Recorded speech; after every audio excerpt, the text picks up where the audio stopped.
दोस्तों नमस्कार, स्वागत है आपका 4 PM पर। मैं हूं आपके साथ अदिति। महिला जज ने कॉकरोच की पूरी कुंडली खोल के रख दी है बुरी तरह से, जिसके बाद सीजीआई सूर्यकांत फिर से फंस गए।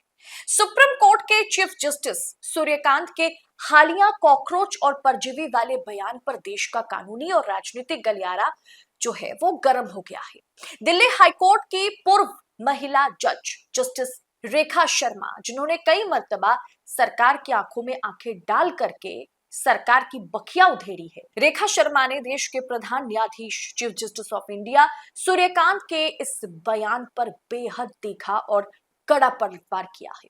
जस्टिस रेखा शर्मा ने मशहूर शायर मिर्जा गालिब का एक शेर याद करते हुए चीफ जस्टिस से सीधे शब्दों में पूछा है, हर एक बात पे कहते हो तुम कि तू क्या है, तुम ही कहो कि ये अंदाजे गुफ्तगू क्या है।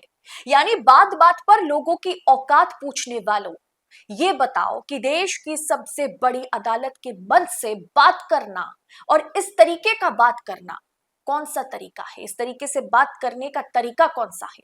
दी वायर ने इस पर रिपोर्ट छपी है। आइए आपको सिलसिलेवार तरीके से समझाती हूं कि पूरा मामला आखिर है क्या और जस्टिस रेखा शर्मा ने मुख्य न्यायाधीश के इस बयान को भारतीय न्यायपालिका और लोकतंत्र के लिए डेंजरस पॉइंट क्यों बताया, खतरनाक क्यों बताया। क्या था चीफ जस्टिस का वो विवादित बयान।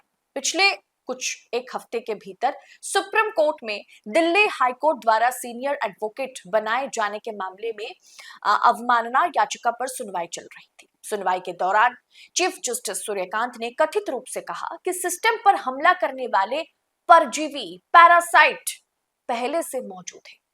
कुछ युवा बेरोजगार कॉकरोच की तरह है, जिन्हें रोजगार नहीं मिलता तो कोई मीडिया में जाता है, कोई सोशल मीडिया पर, तो कोई आरटीआई एक्टिविस्ट बन जाता है और सिस्टम पर हमला करना शुरू कर देता है। दिल्ली के कई वकीलों की लॉ डिग्रियां फर्जी हैं, वे इस पर सीबीआई जांच का इंतजार कर रहे हैं। दिल्ली हाईकोर्ट के पूर्व जज जस्टिस रेखा शर्मा ने चीफ जस्टिस के इस बयान की गरिमा पर सवाल उठाते हुए कहा कि ये असंवैधानिक भाषा का इस्तेमाल सीजीआई ने किया है।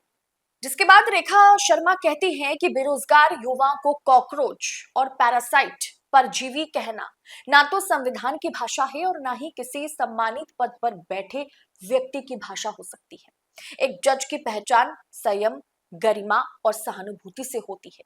युवा अपराधी नहीं है, वो पीड़ित है। बेरोजगारी युवाओं की गलती नहीं है, वे इसके अपराधी नहीं है, बल्कि वो विक्टिम है। देश की शिक्षा व्यवस्था, पेपर लीक, परीक्षाओं का रद्द होना और नौकरियों की कमी उन्हें निराश कर रही है। सिस्टम का हिस्सा होने के नाते न्यायपालिका को सहानुभूति रखनी चाहिए, सिंपैथेटिक होने की जरूरत है, ना कि इस तरीके से गुस्सा जाहिर करने की जरूरत है, और ना ये शोभा देता है। लोकतंत्र के स्तंभों पर हमला है ये। रेखा शर्मा ने पूर्व जस्टिस ने साफ तौर पर सीजीआई पर हमला करते हुए कहा कि मीडिया, सोशल मीडिया, आरटीआई कार्यकर्ताओं का काम सत्ता से सवाल पूछना है। सुप्रीम कोर्ट की जिम्मेदारी इन अधिकारों की रक्षा करना है, ना कि उन्हें अपराधी घोषित करना है।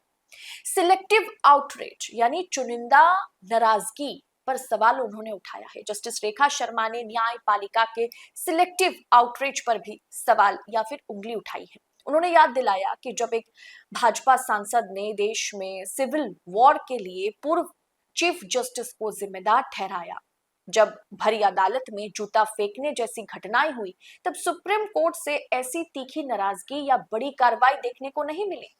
तब किसी जज में हिम्मत नहीं थी और ना ही चीफ जस्टिस ऑफ इंडिया में वो हिम्मत थी कि वो आगे आकर के इस बात पर तीखी नाराजगी जाहिर करे।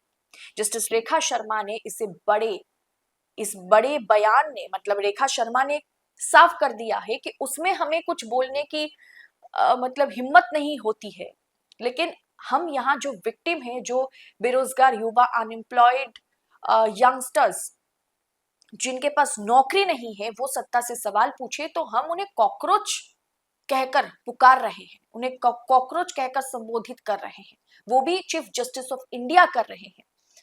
दरअसल रेखा शर्मा के इस बयान ने यह साफ कर दिया है कि लोकतंत्र में सवाल पूछना पर्यावरण की रक्षा करना, फ्रीडम ऑफ स्पीच का इस्तेमाल करना कोई सिस्टम पर हमला नहीं बल्कि जनता का संवैधानिक अधिकार है। चीफ जस्टिस जैसे रोल मॉडल पद पर बैठे व्यक्ति से देश लच्छेदार बातें नहीं बल्कि काम में पारदर्शिता और जनता के प्रति सहानुभूति की उम्मीद करता है। दोस्तों, इस पूरे विवाद पर आपकी राय क्या है? जब भरे अदालत में लोगों के सामने जो लाइव टेलीकास्ट चल रहा है, सुप्रीम कोर्ट में ऐसे वर्डिक्ट या ऐसे सुनवाई के दौरान, ऐसे फैसले के दौरान जब सीजीआई पर सरेआम जूता फेंकने के वीडियोस वायरल होते हैं, तब जजेस चुप रहते हैं।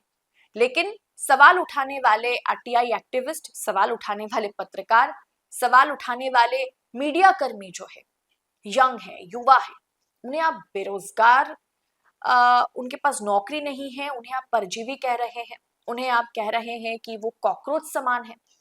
क्या ये सही है, उचित है? इसके लिए तमाम तरह की बातचीत तो सोशल मीडिया पर हो ही रही है बातचीत, लेकिन इस पर पूर्व जज, एक पूर्व महिला जज का सीजीआई के बयान पर सवाल उठाना, उसे असंवैधानिक करार देना और आंखों में आंखें डालकर उनके इस बयानबाजी को गलत ठहराना, गलत कहना, इसके लिए हिम्मत चाहिए जो रेखा शर्मा में है। रेखा शर्मा के इस बयान पर, इस टीका टिप्पणी पर आपकी राय क्या है? कमेंट बॉक्स में हमें बताइएगा जरूर। रिपोर्ट अच्छी लगी है तो दबा करके शेयर कीजिएगा। फिलहाल यहाँ पर इतना ही, आपसे फिर होगी मुलाकात। बहुत बहुत शुक्रिया आप सभी का। ऐसी तमाम खबरों के लिए 4PM न्यूज नेटवर्क के साथ बने रहें। जय हिंद, जय भारत।